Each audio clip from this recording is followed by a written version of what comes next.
पीनेंस लेन movie शुरू होती है और हमें एक अबैंडन घर को दिखाया जाता है। तभी कुछ लुटेरे यहाँ छिपने के लिए आते हैं। उन रॉबर्स का लीडर अपने भाई से कहता है कि तुम जाकर पैसों को बेसमेंट में छुपा दो ताकि अगर हमें पुलिस पकड़ भी ले तो हम वापस आकर उन पैसों को ले सकें। इसके बाद जब उसका भाई बेसमेंट में जाता है तो उसे वहाँ पर ढेर सारा खून फैला हुआ दिखता है, जिसे देखकर वो बहुत डर जाता है। तभी कोई उसे बेसमेंट में खींच लेता है और उसे जख्मी कर देता है। इसी तरह लीडर के सभी आदमियों को वो अननोन चीज खींच कर ले जाती है और उन्हें जान से मार डालती है।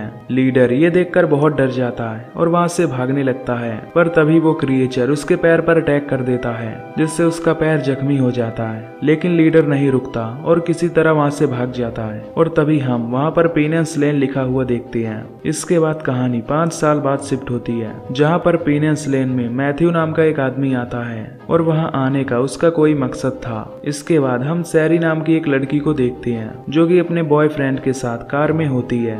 उसका बॉयफ्रेंड उस एरिया के शरीफ का बेटा होता है, जिस वजह से उससे सब लोग डरते थे। तभी उसका बॉयफ्रेंड उसके साथ जबरदस्ती करने की कोशिश करता है, लेकिन सैरी उसे मना कर देती है। ये सुनकर वो सैरी को थप्पड़ मार देता है। तभी मैथ्यू वहाँ आकर ये देख लेता है। फिर वो उस लड़के को गाड़ी से बाहर निकालता है और उसे बुरी तरह मारता है। फिर वो उस लड़के से कहता है कि तुम्हारी हिम्मत कैसे हुई उस लड़की पर हाथ उठाने की। ये सब देखकर सैरी भागते हुए एक कैफे में जाती है जहाँ पर उसकी मॉम काम किया करती थी। तभी मैथ्यू भी वहाँ पर आ जाता है क्योंकि वो यहाँ काम ढूंढने आया था। इसके बाद सैरी अपनी मॉम को बताती है कि इस आदमी ने मेरी जान बचाई है। ये सुनकर उसकी मॉम उसके पास जाकर उसे थैंक्स बोलती है। साथ ही वो उसे फ्री खाना सर्व करती है और पूछती है कि मैं आपकी क्या मदद कर सकती हूँ। मैथ्यू उससे कहता है कि मैं यहाँ काम के सिलसिले में आया हूँ और अगर मुझे कोई भी काम यहाँ पर मिल जाए तो मेरे लिए अच्छी बात होगी। इस पर सैरी की माँ कहती है कि इस बारे में हमें फादर जॉन से बात करनी होगी क्योंकि वही यहाँ के हर चीज के ऑनर हैं। तभी हमें एक फ्लैशबैक दिखाया जाता है जहाँ पर हमें पता चलता है कि इससे पहले मैथ्यू जेल में था, जहाँ वो एक कैदी के साथ चेस खेलता था और उससे उसकी काफी अच्छी दोस्ती थी।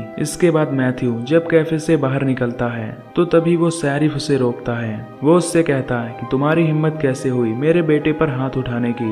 मैथ्यू उससे कहता है कि गलती तुम्हारे बेटे की थी क्योंकि उसने उस लड़की पर हाथ उठाया था। इसके बाद मैथ्यू फादर जॉन के एड्रेस पर जाता है जो कि उसी घर के बाहर खड़ा था जहाँ पर स्टार्टिंग में उन रॉबर्स को मारा गया था। वो वहाँ पर सूट पहने 2 आदमियों को देखता है जो फादर से मिलकर जा रहे होते हैं। फिर मैथ्यू जब फादर से मिलता है तब फादर उसे इस घर की साफ सफाई करने का काम देता है और कहता है कि तुम्हें कुछ दिनों में ही ये घर साफ करना होगा और तब तक तुम यहाँ पर रह भी सकते हो।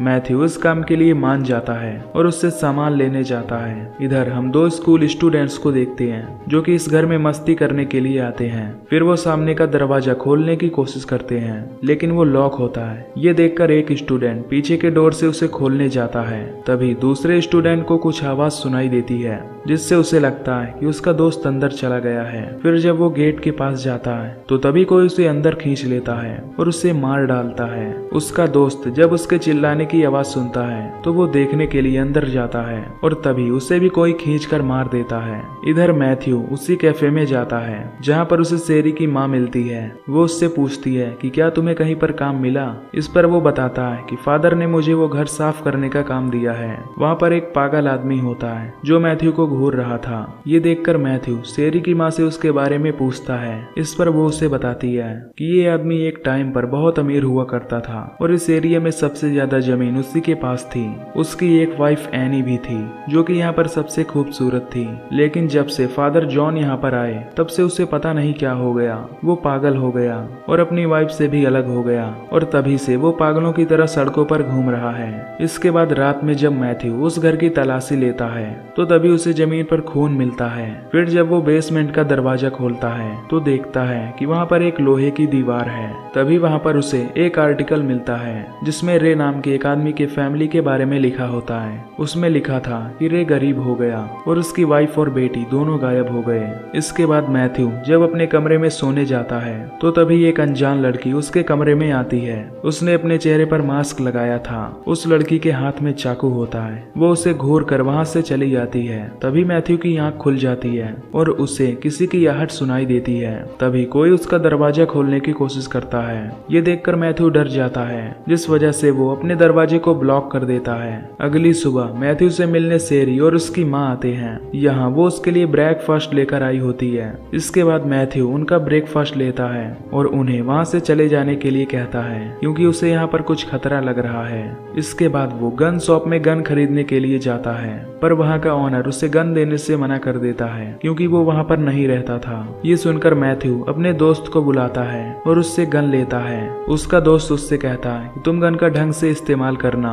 इधर वो शरीफ सेरी के पास आता है और उससे अपने बेटे के लिए माफी मांगता है। सेरी कहती है कि उसने मुझ पर हाथ उठाया है और फिर भी तुमने उस पर केस नहीं दर्ज किया और ऊपर से उसी की तरफ से बोल रहे हो। तभी शरीफ उससे कहता है कि जिस आदमी पर तुम भरोसा कर रही हो वो अच्छा इंसान नहीं है। सेरी कहती है कि वो जैसा भी हो उसने मेरी जान बचाई है। रात में मैथ्यू उस घर की तलाशी लेता है। फिर वो उस बेसमेंट के लोहे वाले दरवाजे को तोड़ने की कोशिश करता है, लेकिन वो उसे नहीं तोड़ पाता। इसके बाद वो जाकर सो जाता है। तभी रात में उसे किसी की आवाज आती है। फिर जब वो उठता है तो देखता है कि वहाँ पर कुछ बच्चे मस्ती करने के लिए आए हैं। फिर वो उन बच्चों को यहाँ से जाने के लिए कहता है। इस पर एक लड़का कहता है कि ये तुम्हारा घर नहीं है, इसलिए तुम अपना मुंह बंद रखो।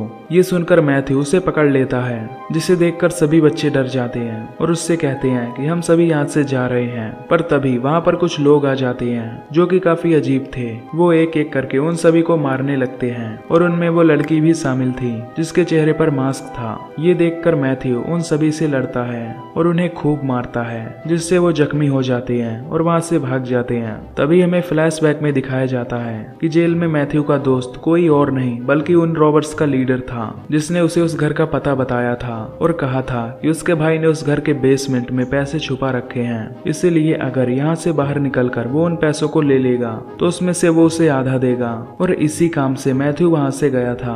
इधर मैथ्यू जब उस घर से जा रहा होता है तो तभी शरीफ उस पर गन पॉइंट कर देता है और कहता है कि तुम्हारे पास बिना लाइसेंस की गन है, इसलिए मैं तुम्हें अरेस्ट करने वाला हूँ। तभी वो मैथ्यू के सर पर अटैक कर देता है, जिससे वो बेहोश हो जाता है। अगले दिन सैरी मैथ्यू से मिलने जाती है, पर देखती है कि मैथ्यू घर में नहीं है। फिर जब वो बेसमेंट की तरफ जाती है तो तभी कोई इस पर अटैक कर देता है और उसे पकड़ लेता है। फिर जब उसकी आंख खुलती है तब वो खुद को बंधा हुआ पाती है और उसके साथ में मैथ्यू भी बंधा हुआ था। यहाँ का नजारा देखकर सैरी बहुत डर जाती है। वो मैथ्यू से पूछती है कि ये लोग कौन हैं। इस पर मैथ्यू कहता है कि ये फ्रीक्स हैं जो हमें मारने वाले हैं। तभी वो मास्क वाली लड़की वहाँ पर आती है और सैरी के गले पर चाकू रख देती है। मैथ्यू उससे कहता है कि तुम उससे मत मारो। ये सुनकर वो लड़की वहाँ से चली जाती है। तभी वहाँ पर एक आदमी आता है और वो मैथ्यू को उठाकर वहाँ से ले जाता है। इसके बाद वो लोग मैथ्यू को स्ट्रेचर पर बांध देते हैं। तभी मैथ्यू अपने सामने फादर जॉन को देखता है जो कि ये सब करवा रहा था।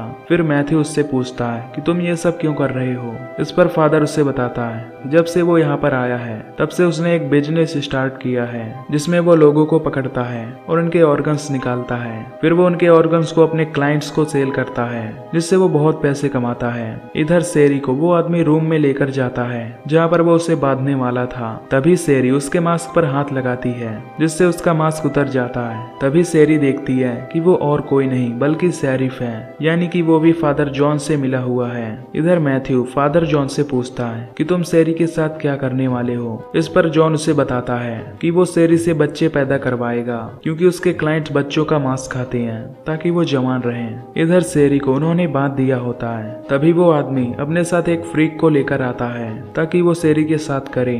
ये देखकर सेरी जोर से हेल्प के लिए चिल्लाती है। तभी मैथ्यू उसकी आवाज सुन लेता है। तभी वो जोर लगाकर खुद को छुड़ाता है और फादर पर अटैक कर देता है।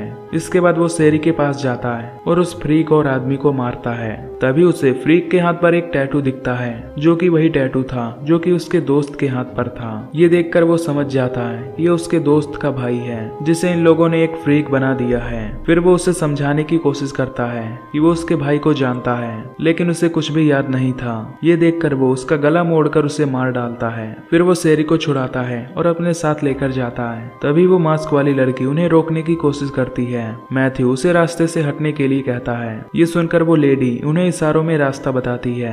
फिर मैथ्यू और सैरी उस रास्ते से जाते हैं। वहाँ पर एक टनल होती है। इधर फादर सैरिफ से कहता है कि ऐसा पहली बार हुआ है जब कोई यहाँ से भागा है। वो उसे किसी भी हालत में उन्हें पकड़ने के लिए कहता है और अगर उसने ऐसा नहीं किया तो वो उसे मार डालेगा। ये सुनकर सैरिफ उस मास्क वाली लेडी से पूछता है कि वो दोनों कहाँ गए हैं, पर वो उसे कुछ नहीं बताती। ये देखकर सैरिफ उसे पीटता है। इधर मैथ्यू और सैरी टनल से बाहर आ जाते हैं, जहाँ पर एक पुराना गैराज होता है। मैथ्यू सैरी से कहता है कि तुम यहाँ से भागकर तुरंत अपनी मॉम के पास जाओ और मेरा काम अब खत्म हो चुका है, इसलिए मैं यहाँ से जा रहा हूँ। सैरी उससे कहती है कि तुम मुझे अकेला छोड़कर नहीं जा सकते। इस पर मैथ्यू उससे कहता है कि मैं अच्छा इंसान नहीं हूँ, मैं यहाँ पैसे के सिलसिले में आया था और मुझे नहीं पता था कि यहाँ पर ये लोग ऐसा कर रहे हैं। इसके बाद मैथ्यू जब वहाँ से निकलता है तब वो कैफे के सामने एक गाड़ी को देखता है जो कि उन लोगों की गाड़ी थी जो फादर जॉन से मिलने आए थे। तभी वो चुपके से जाकर उस गाड़ी में बैठ जाता है। इधर सैरी भागते हुए अपनी मॉम के पास पहुंचती है और उसे फादर के बिजनेस के बारे में सब कुछ बताती है, लेकिन उसकी माँ को पहले से ही सब कुछ पता था, इसीलिए वो सैरिफ को वहाँ पर बुलाती है और उसे उसके हवाले कर देती है क्योंकि वो उसकी असली माँ नहीं थी। इधर मैथ्यू गाड़ी से उतरकर उन दोनों को बुरी तरह पीटता है। फिर वो एक आदमी से पूछता है कि तुम यहाँ फादर से मिलने क्यों आए थे। वो उसे बताता है कि हम लोग ऑर्गन को इकट्ठा करके उन्हें क्लाइंट्स तक पहुँचाते हैं और हमें फादर का कॉल आया था क्योंकि उनके पास एक बॉडी रेडी है और तुम उसकी इंफॉर्मेशन हमारे फोन में देख सकते हो। फिर जब मैथ्यू उसके फोन में देखता है तो उसे पता चलता है कि वो जिस बॉडी की बात कर रहा है वो सैरी की है और वो उसके ऑर्गन निकालने वाला है। ये देखकर मैथ्यू उस आदमी को वहीं पर मार देता है। फिर वो उसकी गाड़ी की डिग्गी खोलता है जिसमें उसे ढेर सारे पैसे मिलते हैं। ये देखकर वो उन पैसों को लेकर भागने की सोचता है, लेकिन तभी वो सैरी के बारे में सोचता है, इसीलिए वो उसे बचाने के लिए निकल जाता है। इधर फादर ने सैरी को बांध रखा था। वो उससे कहता है कि तुम्हारी जिंदगी यहीं तक थी क्योंकि अब वो उसका पेट फाड़कर उसके सारे ऑर्गन्स निकालेगा। फिर जब वो उसका पेट फाड़ने जाता है तो तभी मैथ्यू एक औजार लेकर आ जाता है और वो फादर के पेट पर मारकर उसे जख्मी कर देता है। ये देखकर सैरिफ वहाँ से भागता है और अपने बेटे को कॉल करता है। वो उससे सभी आदमियों को लेकर आने के लिए कहता है। इधर मैथ्यू सैरी को छुड़ाता है और उसे यहाँ से भागने के लिए कहता है। सैरी वहाँ से भागने लगती है। तभी एक फ्रीक वहाँ आकर मैथ्यू पर अटैक कर देता है, लेकिन किसी तरह मैथ्यू उस फ्रीक को मार डालता है। इधर बाहर वो सभी लोग आ जाते हैं, जिससे हमें पता चलता है कि ये पूरे गांव वाले मिले हुए हैं और उन्हें पता था कि यहाँ पर क्या चल रहा है। इधर सैरिफ सैरी को पकड़ लेता है। तभी फादर वहाँ पर आता है और उससे उसे ना मारने के लिए कहता है क्योंकि उन्हें उसके ऑर्गन्स की जरूरत है। पर तभी सैरिफ फादर के पेट में चाकू घुसाकर उसे मार देता है। वो उसे बताता है कि अब से ये धंधा मैं चलाऊंगा, जिससे अब सारा प्रॉफिट मेरा होगा। तभी मैथ्यू वहाँ पर आता है। ये देखकर सैरिफ सैरी को पकड़ लेता है। मैथ्यू उसे सैरी को छोड़ने के लिए कहता है। तभी सैरिफ अपने बेटे को अंदर बुलाता है। इधर वो मास्क वाली लेडी बाहर खड़ी एक लड़की को देखती है जो कि उसी की बेटी थी। दरअसल ये मास्क लेडी उस पागल रे की वाइफ थी और वो लड़की उसकी बेटी थी, जिसे अब फादर ने किसी और के हवाले कर दिया था। इधर मैथ्यू किसी तरह सैरिफ और उसके बेटे को मार डालता है। ये देखकर वो सभी लोग वहाँ से भाग जाते हैं। इसके बाद मैथ्यू उस मास्क लेडी के पास जाता है और उससे पूछता है कि क्या तुम मुझे मारने वाली हो। तभी वो लेडी उसे अपनी लॉकेट दिखाती है जिसमें उसके बेटी की तस्वीर थी। ये देखकर मैथ्यू उसे छोड़कर वहाँ से चला जाता है। इसके बाद अगले दिन मैथ्यू सैरी को लेकर रेलवे स्टेशन पर जाता है और उससे कहता है कि अब तुम इस गांव को छोड़कर यहाँ से दूर चली जाओ। वो उसे पैसों से भरा बैग देता है और उसे नई जिंदगी जीने के लिए बोलता है। इसके बाद वो अपनी दोस्त की बाइक से वहाँ से चला जाता है। मैथ्यू अपने दोस्त को जेल में एक लेटर भेजता है जिसमें उसने लिखा था कि उसे वो पैसे नहीं मिले हैं, लेकिन फिर भी वो उस बैटल को जीत गया है। ये देखकर उसके दोस्त को बहुत गुस्सा आता है और वो हंसने लगता है। इधर हम उसी पागल रे को देखते हैं जो कि उसी घर में बैठकर खाना खा रहा होता है। वो अपनी वाइफ को भी खाना देता है जिसे वो खाने लगती है और यहीं पर ये मूवी खत्म हो जाती है। तो दोस्तों, अगर आपको ये मूवी की एक्सप्लेनेशन पसंद आई हो तो वीडियो को एक लाइक और चैनल को सब्सक्राइब जरूर कर दीजिए। बाकी मैं मिलूंगा आपसे अगली वीडियो में। Till then take care, love you, bye bye.